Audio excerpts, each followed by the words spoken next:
ದೇವರ ಮಕ್ಕಳಾಗಿರುವಂತಹ ದೇವರ ಸಭೆಗೆ ಆತನು ಎಚ್ಚರಿಸುವಂತಹ ಅನೇಕ ಸಂಗತಿಗಳನ್ನು ಇವತ್ತು ನಾವು ಕಾಣ್ತೇವೆ. ಯಾಕಂದ್ರೆ ಪೌಲನು ಬಹಳ ದೇವರ ಅನ್ಯೋನ್ಯತೆಯಲ್ಲಿ ಹೊಂದಿಕೊಂಡು ಇದ್ದಂಥ ಒಬ್ಬ ಭಕ್ತನಾಗಿದ್ದಾನೆ. ಆತನು ರೋಮಾಪುರದ ಪತ್ರಿಕೆ 13ನೇ ಅಧ್ಯಾಯದಲ್ಲಿ ಅದರ 11ನೇ ವಚನದಿಂದ 14 ವಚನದವರೆಗೆ ಇವತ್ತು ನಾವು ಓದಿಕೊಳ್ಳುವುದಾದರೆ ಅಲ್ಲಿ ಹೀಗೆ ಆತನು ಬರೆಯುತ್ತಾನೆ: ಈಗಿನ ಕಾಲವು ನಿದ್ದೆಯಿಂದ ಎಚ್ಚರವಾಗಿರತಕ್ಕ ಕಾಲವೆಂದು ಅರಿತು ಇದನ್ನೆಲ್ಲ ಮಾಡಿರಿ. ನಾವು ಕ್ರಿಸ್ತನನ್ನು ಮೊದಲು ನಂಬಿದ ಕಾಲದಲ್ಲಿ ಇದ್ದಕ್ಕಿಂತ ಈಗ ನಮ್ಮ ವಿಮೋಚನೆ ಹತ್ತಿರವಾಯಿತು. ഇരുಳು ಬಹಳ ಮಟ್ಟಿಗೆ ಕಳೆಯಿತು, ಹಗಲು ಸಮೀಪವಾಯಿತು. ಕತ್ತಲೆಗೆ ಅನುಗುಣವಾದಂಥ ಕೃತ್ಯಗಳನ್ನು ಬಿಟ್ಟು ಬೆಳಕಿಗೆ ಅನುಗುಣವಾದಂಥ ಆಯುಧಗಳನ್ನು ಧರಿಸಿಕೊಳ್ಳೋಣ. ದುಂದೌತಣ, ಕುಡಿಕೆತನಗಳಲ್ಲಿ ಆಗಲಿ, ಕಾಮವಿಲಾಸ, ನಿರ್ಲಜ್ಜಾ ಕೃತ್ಯಗಳಲ್ಲಿ ಆಗಲಿ, ಜಗಳ, ಹೊಟ್ಟೆಕಿಚ್ಚುಗಳಲ್ಲಿ ಆಗಲಿ ಕಾಲವನ್ನು ಕಳೆಯದೆ ಹಗಲು ಹೊತ್ತಿಗೆ ತಕ್ಕ ಹಾಗೆ ಮಾನಸ್ಥರಾಗಿ ನಡೆದುಕೊಳ್ಳೋಣ.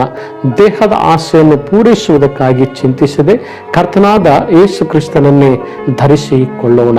ದೇವರಿಗೆ ಸ್ತೋತ್ರವಾಗಲ್ಪಡಲಿ. ಕಾಲ ಕುರಿತಾಗಿ ಪೌಲನು ಆ ಸಭೆಯ ವಿಶ್ವಾಸಿಗಳ ಆತನು ಹೇಳ್ತಾನೆ, ಈಗ ಇವತ್ತು ಲೋಕದಲ್ಲಿ ಜೀವಿಸ್ತಾ ಇರುವಂತಹ ಈ ಕಾಲದಲ್ಲಿ ಇವತ್ತು ನಾವು ಜೀವಿಸ್ತಾ ಇದ್ದೇವೆ. ಈಗ ನಾವು ಕತ್ತಲೆಯನ್ನು ಕಳೆದು ಇವತ್ತು ಹಗಲು ಸಮೀಪವಾಗಿದೆ. ಆ ಹಗಲಿನಲ್ಲಿ ಇರುವಂಥವರಾಗಿರುವ ಹಾಗೆ ಹಗಲಿಗೆ ಅನುಗುಣವಾಗಿರುವಂತಹ ಆಯುಧಗಳನ್ನು ನಾವು ಧರಿಸಿಕೊಂಡು ಇವತ್ತು ಎಲ್ಲ ಸಂಗತಿಗಳನ್ನ, ಲೌಕಿಕವಾಗಿರುವ ಸಂಗತಿಗಳ ಅನ್ಯೂನತೆಯನ್ನ ನಾವು ತ್ಯಜಿಸಿ ಬಿಡೋಣ ಎಂಬುದರ ಕುರಿತು ಆತನು ಹೇಳ್ತಾನೆ. ಯಾಕಂದ್ರೆ ಕಾಲವು ಬಹಳ ಇವತ್ತು ಹತ್ತಿರವಾಗಿದೆ.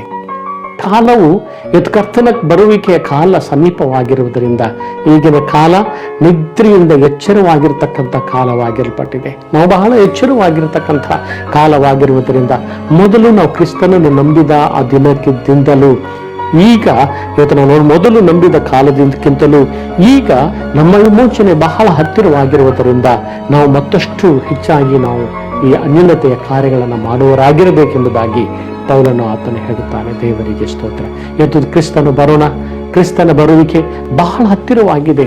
ಆದ್ದರಿಂದ ಇವತ್ತು ದೇವರ ಮಕ್ಕಳಾಗಿರುವಂಥ ನಾವುಗಳು ಇವತ್ತು ದುಂದವತನಗಳಲ್ಲಿ, ಕುಡಿಕತನಗಳಲ್ಲಿ, ಇವತ್ತು ಹೊಟ್ಟೆ ಕಿಚ್ಚುಗಳಲ್ಲಿ, ನಿರ್ಲಜ್ಜಾ ಕೃತ್ಯಗಳಲ್ಲಿ ಇವತ್ತು ಅನೇಕ ಸಂಗತಿಗಳನ್ನು ನಾವು ಮಾಡುವುದನ್ನು, ಕಾಲವನ್ನು ಕಳೆಯುವುದನ್ನು ಬಿಟ್ಟು ಇವತ್ತು ಕ್ರಿಸ್ತನಿಗೋಸ್ಕರ, ಕ್ರಿಸ್ತನ ಅನ್ಯೂನತೆಗೋಸ್ಕರ, ಕ್ರಿಸ್ತನನ್ನು ಮಹಿಮೆಪಡಿಸುವುದಕ್ಕೋಸ್ಕರ, ಕ್ರಿಸ್ತನನ್ನು ಪ್ರೀತಿಸುವುದಕ್ಕಾಗಿ ನಾವು ಯಾವಾಗಲೂ ಆತುರ ಪಡುವವರಾಗಿರಬೇಕೆಂಬುದಾಗಿ ಪೌಲನು ಆತನು ಕೇಳಿಕೊಳ್ಳುವನಾಗಿದ್ದಾನೆ.